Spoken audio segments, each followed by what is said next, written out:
ഇന്നത്തെ വചനത്തില് ശിഷ്യത്വം ആവശ്യപ്പെടുന്ന ത്യാഗങ്ങളെ പറ്റിയാണ്. യേശുവിനെ അടുത്ത് അനുഗമിച്ച ശിഷ്യന്മാർക്കും എക്കാലത്തും ഉണ്ടായിരുന്ന യേശുവിന്റെ അനുയായികൾക്കും ജീവിതത്തിൽ ത്യാഗവും സഹനവും ബലിയർപ്പണം നടത്തേണ്ടതായിട്ട് വന്നിട്ടുണ്ട്. ഒത്തിരി ആളുകൾ ജീവൻ കൊടുത്തവരാണ്. അതുകൊണ്ട് ഇന്നത്തെ വചനത്തിൽ പറയുന്നത് കലപ്പയിൽ കൈവച്ചിട്ട് പിന്തിരിഞ്ഞു നോക്കുന്നവരും സ്വർഗരാജ്യത്തിന് യോഗ്യനല്ല. അപ്പോൾ യേശു സവിശേഷമായിട്ട് തെരഞ്ഞെടുക്കപ്പെട്ടവര് അവര് സ്നേഹത്തോടുകൂടി യേശുവിനെ അനുഗമിച്ചവർ, അവരാണ് അപ്പോസ്തലന്മാരും ശിഷ്യര് സമർപ്പിതരായിട്ടുള്ള ആളുകളല്ല. മെയ് മാസം 1-ാം തീയതി തന്നെ തൊഴിലിന്റെ ദിനം നമ്മൾ ആചരിക്കുകയാണ്. എല്ലാ തൊഴിലും മഹത്വമുള്ളതാണ്.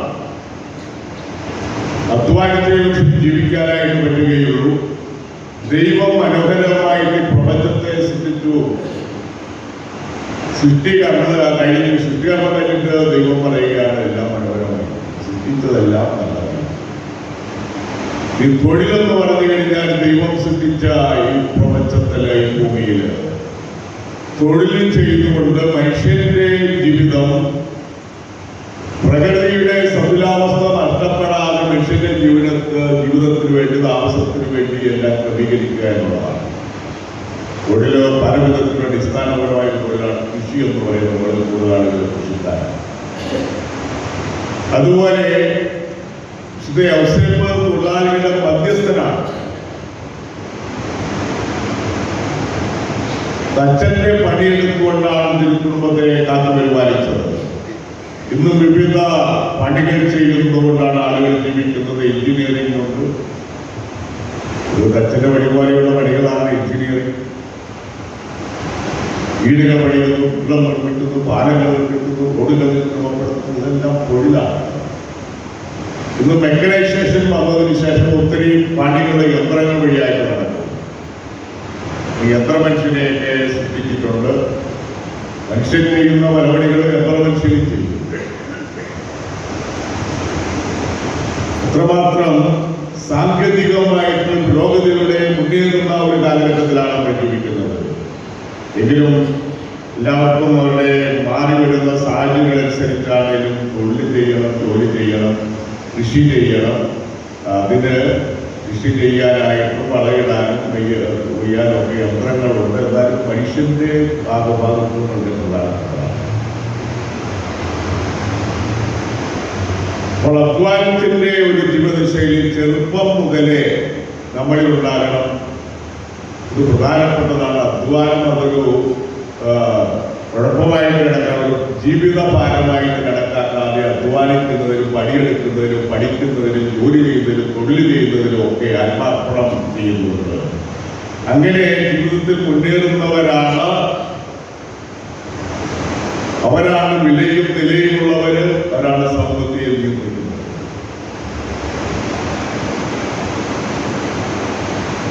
പന്ത്രണ്ടാം പീസ് മാർപ്പാപ്പ പറയുകയാണ്, തൊഴിലാളികളുടെ മധ്യസ്ഥായ പിതാവിനെ പ്രഖ്യാപിച്ചു. 12-ാം പീസ് മാർപ്പാപ്പ സർവ ലോകത്തിലുള്ള തൊഴിലാളികളുടെ ദിനമായിട്ട് മെയ് 1-ാം തീയതി കടന്നു വന്നപ്പോൾ മാർപ്പാപ്പ പറഞ്ഞു, തൊഴിലാളികളുടെ മധ്യസ്ഥ പിതാവാണ് തൊഴിൽ ചെയ്ത് ഉണ്ണീശോയെയും മാതാവിനെയും തിരുക്കുടുംബത്തെയൊക്കെ പോറ്റിയ പിതാവ് എല്ലാവരുടെയും മധ്യസ്ഥനാണ് പറഞ്ഞു വെച്ചു.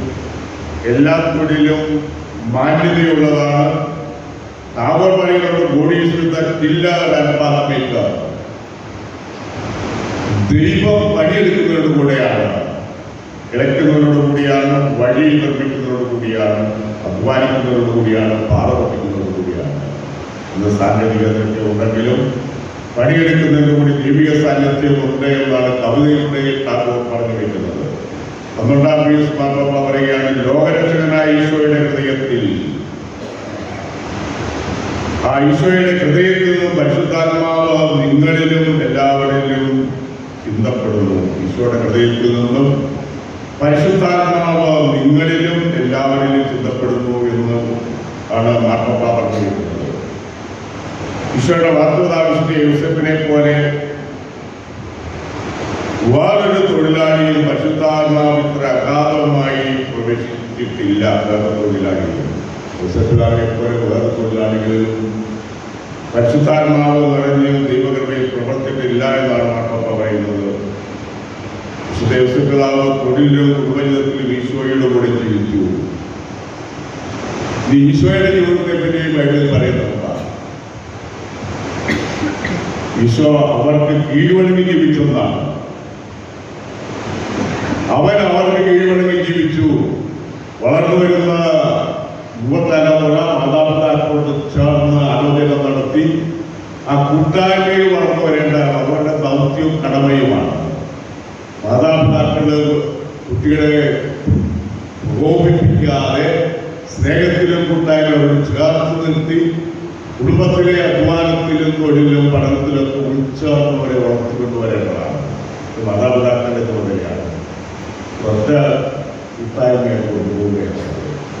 അങ്ങനെ വിജയിക്കണമെങ്കിൽ ജീവിതത്തിൽ ത്യാഗവും ഉള്ളവരായിരിക്കണം.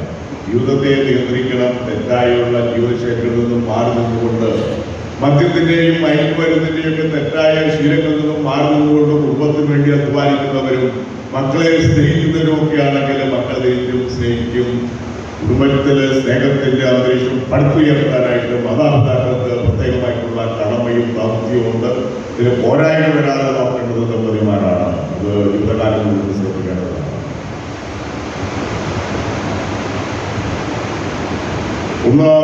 പ്രത്യേകത്തിൽ പറയുകയാണ്, നിങ്ങൾ ഭക്ഷിക്കുകയാണെങ്കിലും പാനം ചെയ്യുകയാണെങ്കിലും എന്ത് തന്നെ ചെയ്യുകയാണെങ്കിലും ദൈവമഹത്വത്തിനായിരിക്കും. നമ്മൾ എന്ത് ചെയ്താലും ദൈവമഹത്വത്തിനായിട്ടായിട്ടാണ് ചെയ്യുന്നത്. നമ്മളിപ്പോൾ ദൈവാലയത്തെ ദൈവമഹത്വത്തിനായിട്ട് ചെയ്യുക. അത് ജാഗ്രതയോടെ ചെയ്യുക, കല്ലോടെ ചെയ്യുക, ശ്രദ്ധയോടെ ചെയ്യുക. നമ്മുടെ മനസ്സും ഹൃദയവും ചിന്തകളും ഒക്കെ ദിവസത്തിൽ അർപ്പിച്ചുകൊണ്ട് സജീവമായിട്ട് ഇതിൽ പങ്കെടുക്കുക. നമ്മൾ ജീവിക്കുന്നു. ഒരു ചിന്തകൾ പറഞ്ഞതാണ്, ഞാൻ ജീവിക്കുന്നു കൊച്ചിപ്പോയ ഞാൻ ജീവിക്കുന്നുവെങ്കിൽ ഞാൻ ചിന്തിക്കുന്നു, അല്ലെ ഞാനെങ്ങനെ അറിയുന്നത് ജീവിക്കുന്നുണ്ടെന്ന്. അപ്പോൾ മനുഷ്യന് ദൈവതയിലിരിക്കുന്ന പ്രധാനപ്പെട്ട അനുഗ്രഹമാണ് ചിന്താശക്തി. ഞാൻ ചിന്തിക്കുന്നത് കൊണ്ടാണ് ഞാൻ ജീവിക്കുന്നതെന്ന് അറിയുന്നത്. അതുകൊണ്ടാണ് ഡെക്കാർട്ട് എന്ന ചിന്ത പറയാനായിട്ട് കാരണം. വിശുദ്ധ അബ്ദുൽ അനുസ്മരിക്കുന്ന ദിവസമാണ്. അലക്സാണ്ടറിന്റെ പേട്രിയാർക്കും വേദപാരകനാണ്. അതുപോലെ നിത്യാസത്തിൽ സജീവമായിട്ട് പങ്കെടുത്തയാളാണ്. ആഫ്രിക്കയിലെ അലക്സാണ്ട്രിയയില് പേട്രിയാർക്കായിട്ട് പ്രഗത്ഭനായതുകൊണ്ട് 30 വയസ്സിൽ മെത്രാനായാണ്. അദ്ദേഹത്തെപ്പറ്റി ഗ്രിഗറി നസിയാൻസും ഗ്രിഗറി നസിയാൻസും പറഞ്ഞു വെക്കുന്നത്, ആശ്രിതരുടെ കൃപാലുവാണ്, സകലർക്കും അഭികാമ്യനാണ്, ക്ഷിപ്രഭൂമിയല്ല, മധുരമായിട്ട് പെരുമാറുന്നയാളാണ്, എല്ലാവർക്കും സംതൃപ്തിയനാണ്, സ്നേഹത്തോടെ പെരുമാറുന്നയാളാണ്, ഉയർത്തുന്നയാളാണ്, തുറവിയുള്ള ആളായിരുന്നു. ശുദ്ധ അഗ്നേഷ്യസ് വേദപാരകനാണ്, പ്രസിദ്ധനാണ്. അദ്ദേഹത്തെ നമ്മളെ സ്മരിക്കുക. അതുപോലെ സ്നേഹത്തോടെ പെരുമാറാനും കൃപയോടെ പെരുമാറാനും കോപവും വിദ്വേഷവും ഇല്ലാതെ പെരുമാറാനും സ്നേഹത്തിൻ്റെ കൂട്ടായ്മ നിലനിർത്താൻ നമുക്ക് കഴിയട്ടെ. നമ്മൾ അധ്വാനിക്കുന്നവരും കുടുംബത്തിനും സമൂഹത്തിനും വേണ്ടി അധ്വാനിക്കുന്നവരായി തീരട്ടെ. നമ്മെ ദൈവം അനുഗ്രഹിക്കും. എല്ലാവരുടെയും